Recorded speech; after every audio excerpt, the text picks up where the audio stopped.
not just talk about policy and what we think is happening or what we think people need, but actually getting on the ground and doing the work and filling those gaps and removing those barriers so people can get out and make a good career like we were fortunate to be able to do. Welcome to the Flow Lab, the podcast where we dive deep into the science of building performance and HVAC innovations. Today we bring you another insightful episode aimed to enhance your knowledge and expertise in the field.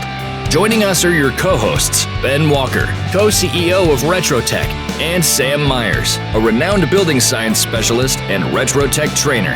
Together, they bring a wealth of experience and knowledge to ensure our discussions are both informative and engaging.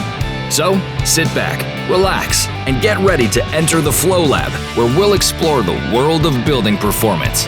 Let's get started. Well, thanks for joining us on this episode of the Flow Lab. It's good to have you on. We've got the quite a few things to talk about. We've got the National Conference coming up here soon, next month. But for any folks out there who haven't met you yet, you have kind of like me, I feel like you kind of have like a nonlinear path to getting into home performance and building science. So maybe start with kind of how you got into where you are now. Absolutely. Yeah. So probably, I think going on 17 years ago, I was a victim of the mortgage collapse. And my dad sent me a little printout of that said free heater replacement. So I called them and they said, well, we're going to come and do an energy audit first.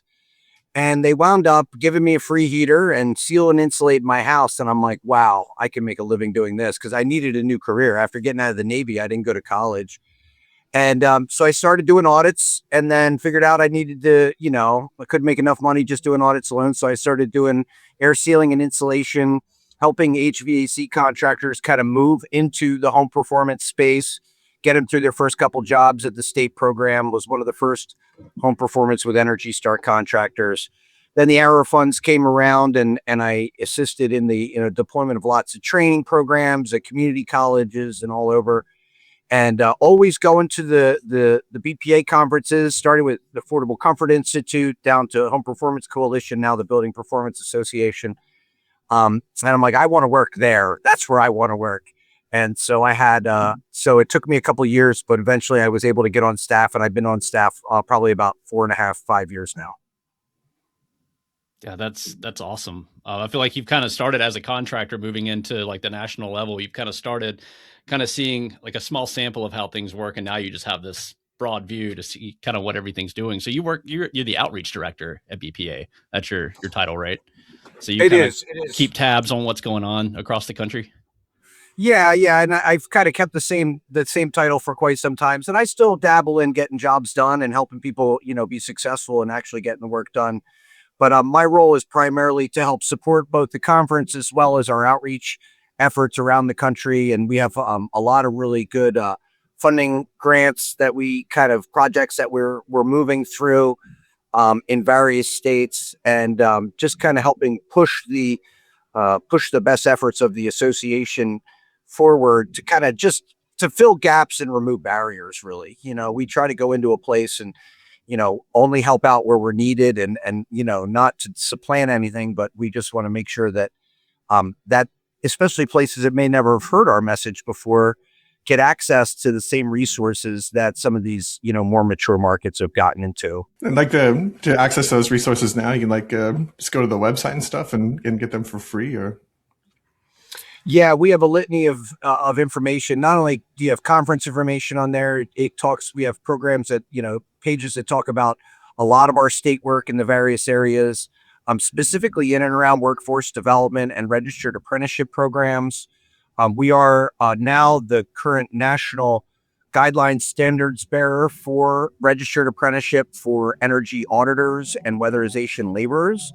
So we've gotten a set of standards approved by the Department of Labor for employers to use when, onboarding and trying to retain workers. So that's exciting. And we have a huge resource and training library where I think we're going to be retooling the training library here in a little bit. But there's a lot of papers, a lot of education, free curriculum for building science principles, you name it. We've got a lot of resources available for people to use. Yeah. So you mentioned, workforce. I know pretty much with every trade, that's an ongoing battle. Just trying to get good people. I don't know, you guys are doing a lot of work with that. Would you agree that's probably one of the biggest challenges that the industry is seeing right now is workforce development? Um, if so, Absolutely. what are you guys doing to work with that? I mean, as far as like working with people coming out of training programs, working with employers, working with um, weatherization agencies. Yeah, we've a lot of training. The momentum that's been driving the industry over the last 10 to 15 years has been, primarily let's get as many butts in seats as we can, prop up these, elaborate training centers and try to get folks, jobs after the fact. Meanwhile, we have, employers and contractors that are out there that are having a real difficult time, especially the smaller shops are having a real difficult time bringing folks on and kind of identifying quality people, even those coming out of these what we consider pre-apprenticeship type programs. So being able to shift the focus onto, and the subsidies for that matter, onto the employer and help prop them up further, gives them the ability to hire more people and to train better and to, give people a true career pathway. So we don't hear things like, oh, I spent all this money training this person and they just left. Or, or trying to send an employee away to a school, an hour or 2 hours away or more for 2 weeks on end is just non-billable time.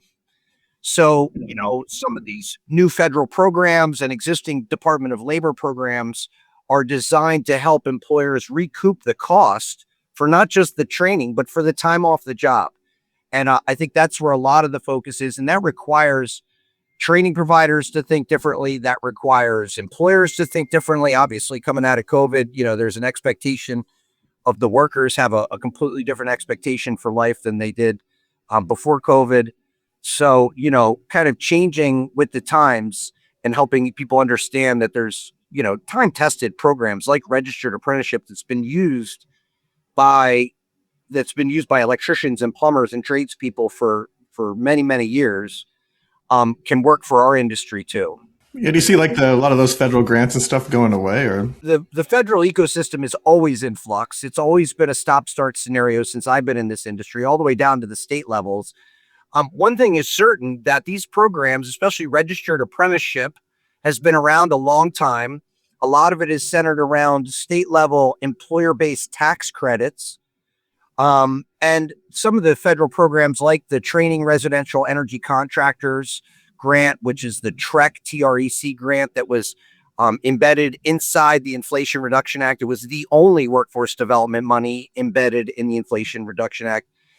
States are still, administering it to this day. So, we're contracted with the state of Pennsylvania, Department of Environmental Protection, to help roll out their HVAC training program in support of a lot of these federal rebate programs that exist in the marketplace. So, the current administration loves apprentices, and, we don't expect that to be something that's on the chopping block anytime soon. But, in this market, it's really difficult. And, beyond the subsidy, what we learned from a Department of Energy funded needs assessment many years ago is that small contractors have a hard time giving somebody a plan when they hire them. And hiring somebody with right expectations is even more important today than it ever was. So I think things like registered apprenticeship help those small shops that may not have a huge HR department to really say, here's what I'm doing months 1 through 12. Here's the credentials that I'm going to get through that period of time. Here's where you can go to get those credentials. It kind of expands and broadens the educational base because it's focused on, let's give these employers and their new hires or existing hires what they need to learn to do the job right, versus let's just train them to pass an exam somewhere for some credential.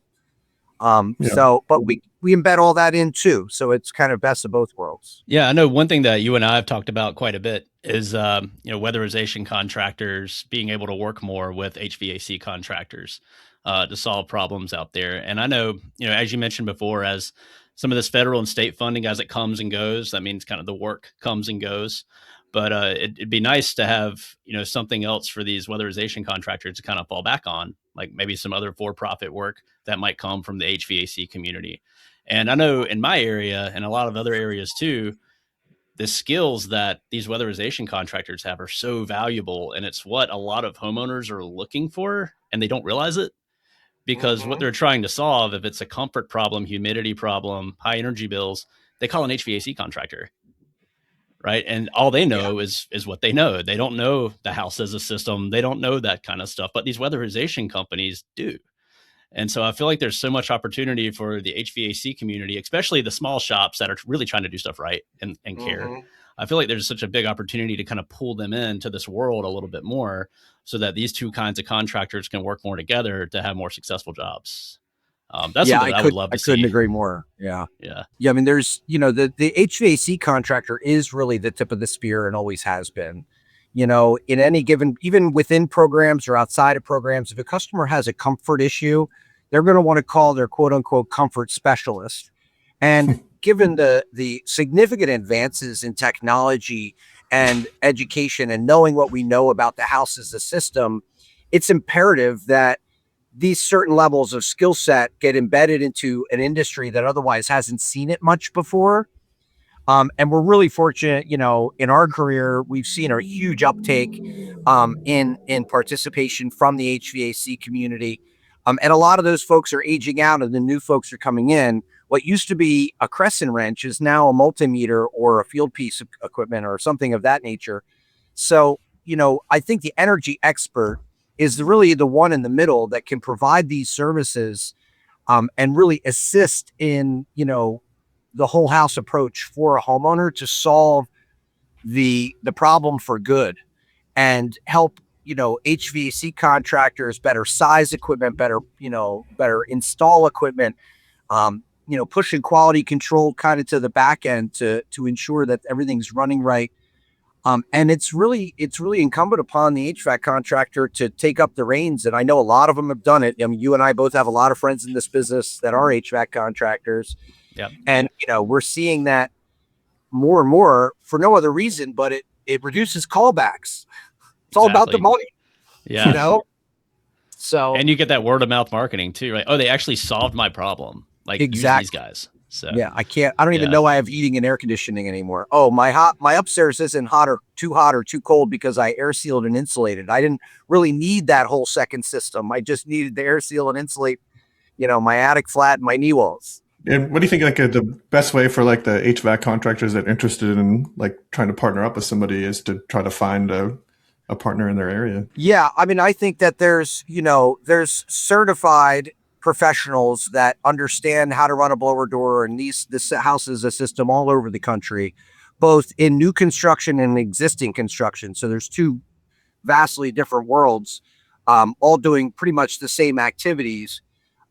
I encourage HVAC contractors, just take a building science principles class and refresh yourself with the stuff that you learned in high school or even maybe far as back as grade school. Understanding the house as a system is really, really important for folks to make educated decisions on what type of equipment, what is the problem, and it can really make them better pros. And they don't need to go as far as taking exams and that kind of thing, but if they want to, that's great. But just understanding some building science principles and then honing up on their own craft. The HVAC industry's got a litany of great professionals that are educating in the marketplace, many of whom are the people that we know that are, members of our association and, you guys work with every day, that can provide just that little extra piece of knowledge and helping them sharpen their pencil and really,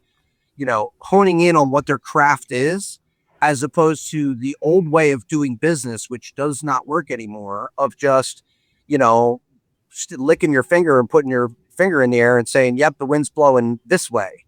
Now we can measure things. We can be a lot more specific, and you can rely on your manufacturers. All the manufacturers, the quality manufacturers, are offering at their local distributors educational sessions on what this stuff is. Because the reality is if you install a heat pump incorrectly, and that heat pump is subsidized by some program, you can still really cause problems like mold, moisture, carbon monoxide, you name it, whatever, Yeah. or it just may never work. And their electric bills might wind up going through the roof if you rip them off of gas and put them on all electric. So these are things that HVAC contractors need to be aware of. And there's an energy auditor or a home performance contractor that would love to partner with them. And you can make a really great, make a really great agreement. Either, say, hey, give me that energy auditors doing audits. They can, say, well, we know you need a new system. How about I send you over to my friend? I'm going to do the sizing. I'm going to test out when you're done. I'm going to do some quality control. I'm going to match these pieces of equipment for the installer, to make sure everything matches. And you can make a financial agreement with that installer, with that HVAC contractor. And these money can flow in both directions between contractors, even HVAC contractors and installation contractors. And, so that raises the ticket price for the homeowner. I get it. But, in the case where a lot of that's subsidized in special places, there's no reason not to do it. But it is another way to do what's best by the homeowner to actually solve the problem and get paid a couple extra bucks to do it. Do you ever recommend that HVAC contractors just call their local weatherization assistance program and just see who they use? I wouldn't recommend a customer. I wouldn't make that recommendation to a customer. Or for an HVAC contractor looking for that kind of help for further diagnostics and things like that. For sure. Yeah. A lot of the, weatherization workers in general have been at this game. Weatherization agencies, specifically income eligible ones, have been at this for, many, many years, for as long as our association's been around or more. So they are often a good place to start to get resources. But unfortunately, a lot of them are also living in the past as it relates to, working outside of their box, right? They're, salaried people working at a county office, and they just may not be as aggressive enough to meet the needs of that HVAC contractor. But, a lot of states and utility companies have participating contractor programs, and, getting in on that and kind of trying to find and identify pros there is a good place. But yeah, weatherization groups and folks that working in weatherization are rapidly seeing the fact that I don't have to just do this with people that are income qualified. I can go and do this for people that don't have any rebates or subsidies that just want to get this work done. When I got to West Virginia, I did quite a bit of work, a lot of projects with no rebates, no incentives, no fancy financing, no nothing, just because I was able to solve those problems. And I was able to convince those homeowners that, instead of just replacing your equipment or swapping your box, let's do a more robust approach. And, and they didn't even have a weatherization agency to rely on in that part of the world. So yeah, they just wanted a solution that works. Yeah. Well, I think something else that HVAC contractors can do is to come to the conference. Not only do you get to learn from the best of the best in the industry about building science and home performance, you actually get to meet contractors that are doing this, and it's a national conference, so likely you'll get to meet somebody that's in your area. Absolutely. So it's the best place to do it. Yeah, people come from all over the world to this conference, so it's really amazing that the diversity associated with the people that have attended. Even going back to my first couple, conferences, that's what kind of drew me to the conference was all of the people from all over the place, different climates and that kind of thing. And now we've since realized that, we want to get HVAC contractors to our conference to be able to put their hands on these tools, to be able to get in these, extremely technical sessions about psychometrics and everything else, to get the knowledge that they need, and also network with the folks, that are maybe in their same state or their same community that are doing this type of retrofit work. And, a lot of times I've seen instances where the HVAC contractor was able to bring somebody out of a weatherization program and more into the market rate work. And that weatherization person was able to start their own business and really, kind of do work outside of the program that served not only themselves, the customers, but also that HVAC contractor. So yeah, the show is a great place to go, especially with all the hands-on stuff and all of the really technical sessions by some of the nation's top professionals, for sure. And before we get into it, it's in Columbus, Ohio this year. It's next month. It's in April on the 13th through the 16th. There's plenty of tickets sign left. up now. Come on. Yeah. So we'll be there. I know I have a few classes that I'm teaching. Some of the best educators in this industry around the country come to this every year to teach this, everything from the basics, to deeper into the weeds in the more technical aspects of this. And one really cool thing that BPA is letting us do this year, Ben and I are actually going to be hosting a live episode of the Flow Lab as one of the conference sessions. So as we've been talking about, weatherization, working a little bit more with the private sector, we'll actually be talking about a commercial job that we worked with CETA on, where we did weatherization on a firehouse in Chicago. So if you're at the conference, be sure to come in and see it. It's a really cool example of kind of what we're talking about, of how these different trades can work together. Yeah, there's lots of cutting edge stuff like that. It's not just the same old, same old. We have our foundations track for folks that are, new to the business and want to learn stuff, but there's also a lot of new and exciting programs. And, you kind of hit the nail on the head, Sam, with the, commercial buildings. There's lots of different ways to make money with a blower door. And, and it spans across new and existing construction, but even into the commercial and industrial. I've done blower door tests on, safe rooms in chemical plants to make sure that if they have a meltdown, that the safe room will, has under 1 air change per hour. So the people have some time for the smoke to clear, so to speak. There's lots of opportunity in our industry. And there's lots of folks that are kind of stuck in the way they do business. Is specifically, there's two major silos between new and existing construction, and the competencies are the same. The tool is the same, and the ability for that practitioner to make money on both sides and to, dramatically increase their business just with like a little different thought. So with just a different thought process, it's really a good opportunity. And the conference is where I learned to build my business. And that's why I'm drawn to it so much. And I'm drawn to the association so much and that's, I think, what we as this team really enjoy the most, is being able to see those success stories and not just talk about policy and what we think is happening or what we think people need, but actually getting on the ground and doing the work and, filling those gaps and removing those barriers so people can, get out and make a good career like we were fortunate to be able to do. I feel like that would be a good conference session. I feel like you and I could get together and say, what's the most obscure way you've ever made money with a blower door? I've got a few too. That is a great idea. Yeah.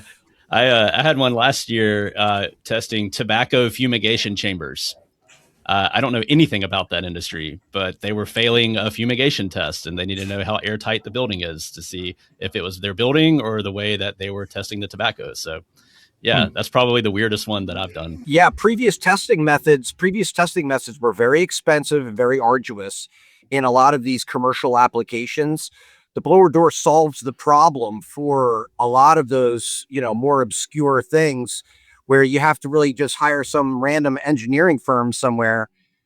Now somebody can come and, run a blower door test in lieu of, diluted stuff in the air and waiting around for 2 days and having to shut the whole plant down to do the, we really solved for some of that stuff. And this is just the beginning, as people understand the value of air tightness as it relates to the, the building, and no matter what its use is, we're going to see more and more obscure opportunities for this type of work for sure. And us energy experts are the ones at the, that are stand ready to be prepared, but, they may still call the HVAC contractor, or they may still call the roofer because the roof is leaking, when in reality, there's just tons of moisture coming from your indoor pool, leaking up through the envelope and condensing on the cold metal roof and raining back down in your attic, and you never knew it. Yeah, so could you give us a little bit more of what the rundown is, just as far as just a brief overview of what the plan is for the conference this year? Just kind of for someone that's never been, what's there to expect? Yeah, the first thing you do is you come in and you get registered and you kind of wander around and you really want to get the feel of the place.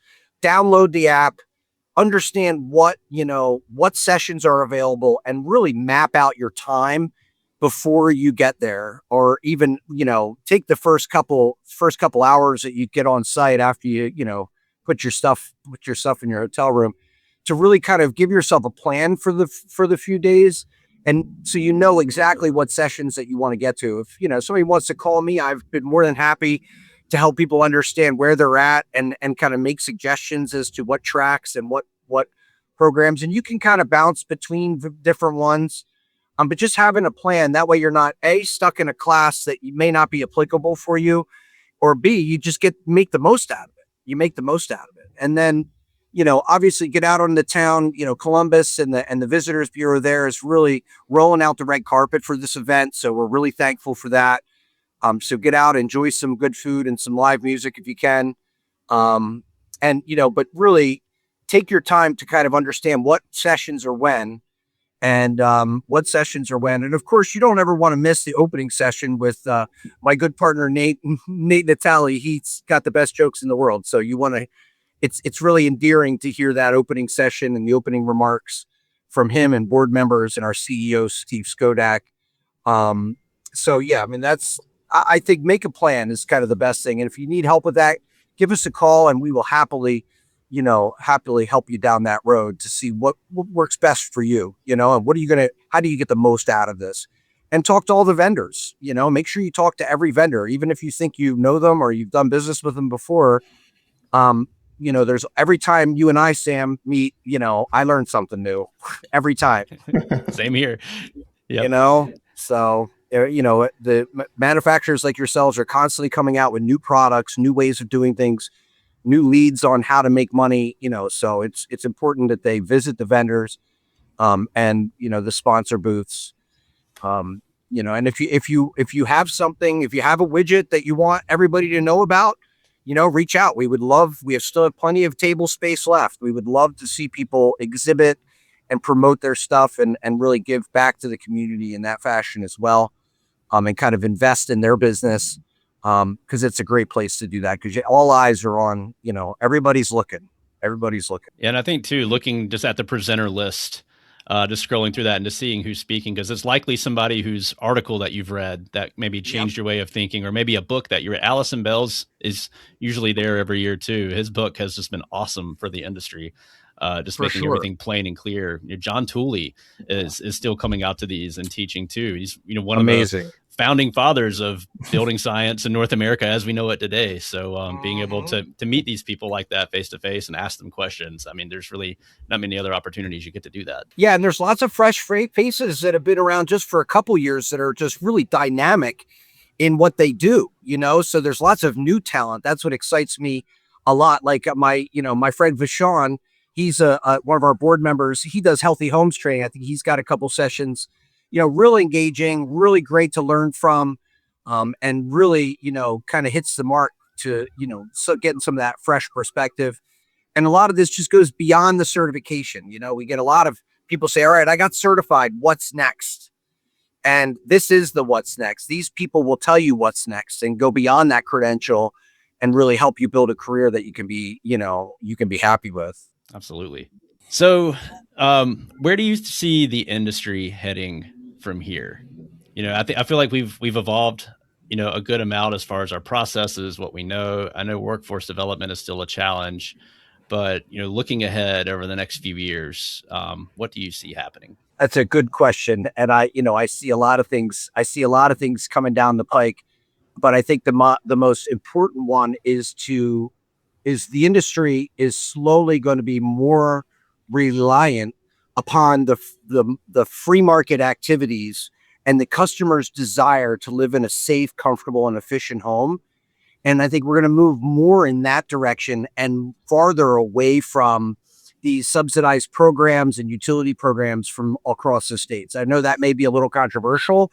I think these utility programs are always going to play a good role. And I'm very thankful for all of our utilities, having, be here. I'm here specifically because of places like New Jersey Natural Gas and South Jersey Gas and PSE&G and others in New Jersey and their programs. But that's just a primer. But at the end of the day, this needs to be a solution for the consumer, and it is. That consumer wants a piece of HVAC equipment that's going to run at the top of his game all the time and do the best job, and they want their money's worth. People want to live in comfortable, safe houses. People want to have, they want their children to be safe from toxins and mold in their crawl spaces. So these are all, the changes that I think that we're going to see systemically is in consumer sentiment. And that removes, some of the necessity that we've seen over my career to deeply subsidize this type of work. Because in a lot of cases, I've seen environments and markets where the ability for a contractor to do work has been limited, and it's becoming more hard and more expensive to do business in more of these robust states that have really deep-seated energy efficiency programs that kind of drive the ship, versus ones that are designed to, let the market do what it does best and let the consumer decide what they want. So I think it's important for us as practitioners, especially those working in, entirely subsidized programs, to understand that there may be a day that those subsidies are going to go away and I still want to have a job. And so I'm going to need to get the education that I need. And I'm going to try to do what I can to get to the point where, I can make money with doing this career without relying upon, these rebate programs. But with that being said, energy efficiency still is the most cost-effective resource for a utility in a lot of markets. And, the best kilowatt is the one that you don't have to buy. So, but I think that, especially as energy prices rise as dramatically as they are, these types of activities, are going to be more and more important. And if we as practitioners ask the questions of the homeowners and really get down to the buying points or the pain points of these homeowners and understand how they live inside the home, and what they expect and what they want, I think that's the type of change that we as energy experts need to make, is to listen to what the homeowner wants, understand what their needs are, and really accurately identify. Because, all of the jobs I've done, and I've done a lot of jobs, I've never had a customer jumping up and down at the grocery store saying, "Oh my gosh, Zave, you saved me $30 a month."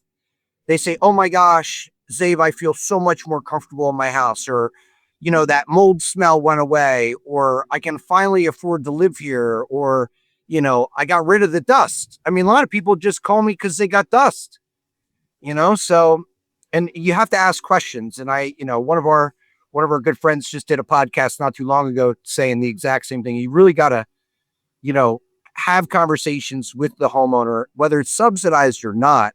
You really got to meet them on that human level. And that's what's going to help make everybody successful in the next 10 years, especially as these utility programs kind of wind down and energy just gets more expensive.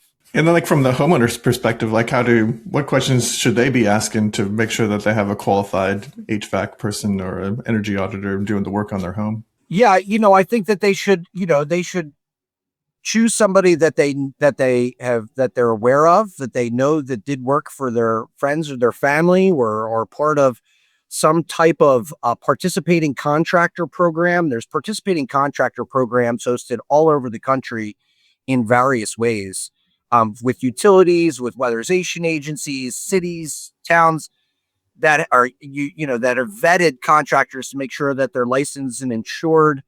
And, obviously ask the questions like, if you're going to come in and insulate my house, are you going to air seal first? How do I know how good of a job you're doing? Are you taking measurements? I see at the back of my book, I see at the back of this installation manual you gave me for my, $20,000 new heating system, but I see these back 5 pages haven't been filled out, so just like anything, when you go to buy a car, or you go to buy, anything else that's expensive, you go to buy your home, make sure you educate yourself and buyer beware, because in our industry, there is a lot of people that claim to be doing energy audits that aren't really energy audits. And there's people that offer solutions that may not be what they say they're going to be, or some that I've even seen can cause major damage to a home. So it's important to, really, if it sounds too good to be true, it probably is. Probably If they're is. trying Yeah. to beat you in with gift cards and they have a fancy sales shtick, something's up. But you can rely on your utilities, your utility companies in a lot of places, or your local community, organizations that you work with. Yeah, beware of the magic doohickey that lights up. Yeah. Yep. Yep. Or the fancy NASA, anything made by NASA, put in your attic. NASA's not putting stuff in your attic, I can promise you. Well, good thing I'm not wearing my NASA hat today or whatever like that. Hey, nothing against the tinfoil hat book. I'm getting there myself. Well, Xav, really appreciate you spending the time with us. Any parting words, last minute advice to maybe anybody that's looking to get into this industry or on the fence about coming to the conference? No, I appreciate the opportunity. One thing that I'd like to tell a lot of people that I know that are going to be listening are people that have been in this business a long time, and people that are really, that are really educated. And, it's incumbent upon us to help the next group of folks. We've been really fortunate to have these amazing careers in this industry. And it's required by us to pass that along and be that mentor to the next group of individuals and share that information freely and, and be less proprietary and just more giving with our efforts and our time. And really understand that the core mission of the industry on a whole is making houses safer and more comfortable and more efficient. And that, the mission, especially with younger people, is really what attracts everybody to this. Not because any of us are getting filthy rich, but it's because we find a lot of purpose. And, if you feel like you found a lot of purpose and you feel real fortunate, pass that along and really help that next person. And when they call you, even if it seems like a stupid question, try to be as mindful as possible and really make that person feel included and really, understand that not everybody knows what we know. And it's our job to kind of share and spread that love along. So, I really awesome appreciate advice. Yeah. Excellent. I appreciate y'all having me and, I appreciate everything you guys do in the marketplace. And we look forward to seeing in Columbus in a couple of weeks. Absolutely. Yeah, April We'll be 13th there. through the 16th. We'll have a trade show booth there. BPA, all those folks will be there too. So come on and bring your questions. Yeah, we're here to help.